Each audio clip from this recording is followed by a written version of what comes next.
দর্শক মণ্ডলী আসসালামু আলাইকুম। আজকে আমি একটা নতুন ভিডিও আপনাদের দেখানোর চেষ্টা করব। তার আগে ঠাকুরগাঁ থেকে একটা ডক্টর উনি আমার কাছে আসছেন আমাদের অফিসে। উনি একটা বাড়ির প্ল্যান ডিজাইন করবেন। ওনার আব্বা মা এবং ওনার ফ্যামিলির সবাই আমাদের ভিডিওগুলো দেখেন এবং আমাদের ভিডিওগুলো পছন্দ করেন। প্রায় 3 বছর যাবত নাকি ওনারা আমাদের ভিডিও দেখেন। তারপরও ওনারা যে কোনোভাবে হোক অন্য একটা ইঞ্জিনিয়ারকে দিয়ে একটা বাড়ি ডিজাইন করেছিলেন, কিন্তু সেই ডিজাইনটি ওনার বাবা মা পছন্দ করে নাই। তার ফলে ওনার বাবা মা ওনাকে বলছেন যে ইঞ্জিনিয়ার টুটুলের কাছে যাইতে হবে এবং তাদের ডিজাইন হলে আমি বাড়ি করবো। তো সেই পরিপ্রেক্ষিতে ডাক্তার সাহেব আমাদের এখানে আসছেন, ঠাকুরগাঁ থেকে আসছেন। তো ইনশাল্লাহ আমরা ওনার ডিজাইনটা করবো, 5 তলার বাড়ি করবে। আমি ডক্টর মোহাম্মদ হাসান মুন্না, ইব্রাহিম কার্ডিয়াকে আছি। এর ভিডিও সবসময় দেখি, ওনার ডিজাইনগুলো খুবই পছন্দ। এই জন্য ওনার কাছে আসলাম যে আব্বু আম্মুর একটা স্বপ্নের বাড়ি আমার বাবা বানাবেন, ওনার কাছে পরামর্শ নিতে আসলাম। মণ্ডলী আসসালামু আলাইকুম। গ্রিন আর্কিটেক্টের পক্ষ থেকে আমি ইঞ্জিনিয়ার টুটুল আপনাদেরকে অনেক অনেক অভিনন্দন এবং শুভেচ্ছা জানিয়ে আজকে মাত্র 4 শতক জমিতে 2 ইউনিট একটা 6 তলা বাড়ির প্ল্যান ডিজাইন এবং এর খরচের হিসাব আমি আপনার মাঝে তুলে ধরার চেষ্টা করব। দর্শক মধ্যে অসাধারণ কম্বিনেশন করে এই বাড়ির ডিজাইনটা তৈরি করা হয়েছে।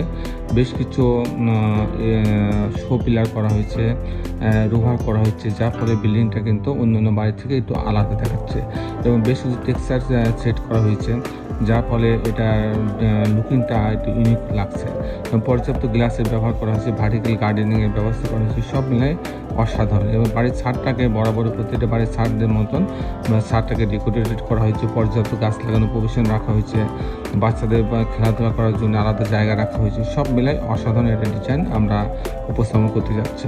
দর্শক মণ্ডলী, আমি ইঞ্জিনিয়ার টুটুল আছি আপনার সঙ্গে। আমি কিছুক্ষণের মধ্যে এই বাড়িটা আর্কিটেকচারাল ড্রয়িংয়ে আপনাকে নিয়ে যাব। তারপর এই ধরনের বাড়ি নির্মাণ করতে কেমন টাকা খরচ হয় তার একটা হিসাব আমি আপনার মাঝে তুলে ধরার চেষ্টা করব। দর্শক মণ্ডলী, আশরাফুজ্জামান নামে এক ভদ্রলোকের জন্য এই বাড়ির ডিজাইনটা আমরা তৈরি করেছি। দর্শক মণ্ডলী, আসুন আমরা এখন আর্কিটেকচারাল ড্রয়িংটা উপভোগ করি।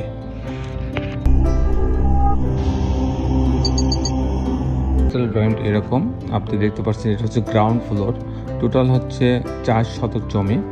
তো এটা হচ্ছে এন্ট্রেন্স, রাস্তা আছে। এটা রাস্তার সামনে থেকে এন্ট্রেন্স হবে। এন্ট্রেন্স হওয়ার পরে এখানে একটা অংশ পার্কিং জোন রাখা হয়েছে। এখানে গার্ডের জন্য একটা রুম দিয়ে একটা বাথরুম দিয়ে একটা ইউনিট করা হয়েছে।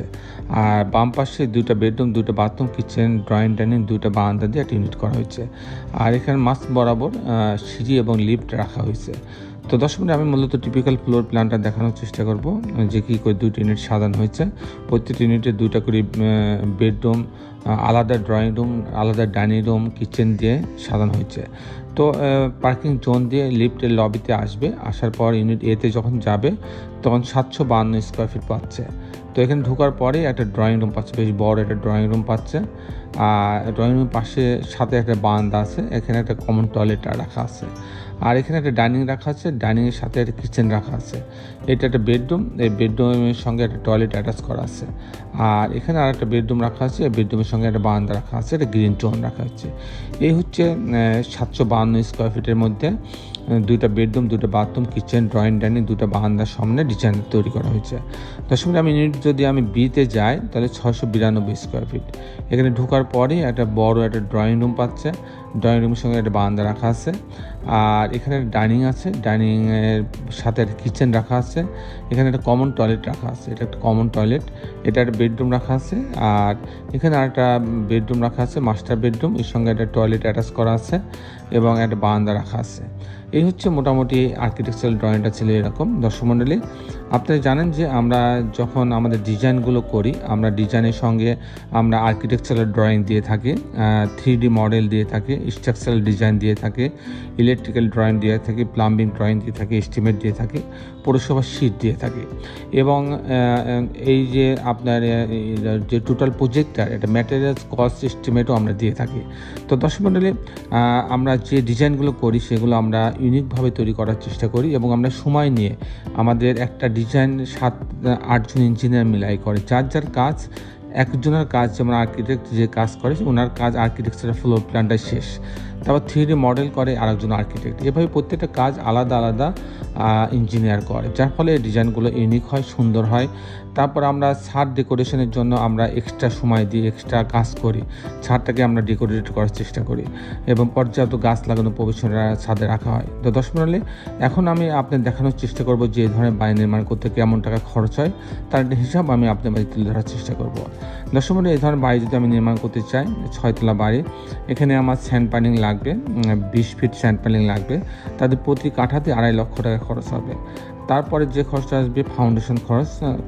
ফাউন্ডেশন খরচ বলতে আমি বোঝাই footing, short column, grade beam. এই পর্যন্ত গ্রেড বিম পর্যন্ত আমার 1200 টাকা স্কোয়ার ফিট খরচ হবে পাইলিং বাদে। তারপরে যে খরচটা আসবে সেটা হচ্ছে কাস্টিং খরচ, বিম, কলাম, ছাদ, প্রতিতলার বিম, কলাম, ছাদ। প্রতিতলার বিম, কলাম, ছাদের জন্য আমার 650 টাকা থেকে 700 টাকা স্কোয়ার ফিট খরচ হবে। আর এরকমের বাড়ি যদি আমি লিফট সহ, পাইলিং সহ, ফাউন্ডেশন সহ যদি আমি কমপ্লিট করতে চাই ছবির মতো, এরকম যেমন আছে জানলা, দরজা, রেলিং, গ্রিল সব সহ, তাহলে আমার প্রতি স্কোয়ার ফিটে আমার 2200 টাকা খরচ হবে। সেই হিসাবে এরকম একটা 6 তলা বাড়ি আমার 4 শতক জমিতে 2 ইউনিট 6 তলা বাড়ি কমপ্লিট করতে আমার 2 কোটি টাকা খরচ হবে।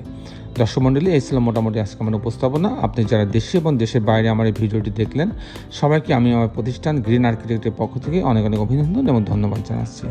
দর্শক মণ্ডলী, আপনি যারা এখন আমার চ্যানেলটা সাবস্ক্রাইব করেন নাই, তারা দয়া করে আমার চ্যানেলটা সাবস্ক্রাইব করে নেবেন এবং বেল আইকনটি চাপ দিয়ে রাখবেন, তাহলে আমি প্রতি পর্বে যে ভিডিওগুলো দিই সেগুলো আপনার দেখার সুযোগ পাবেন।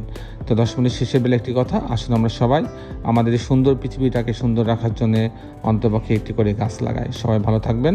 আল্লাহ হাফেজ।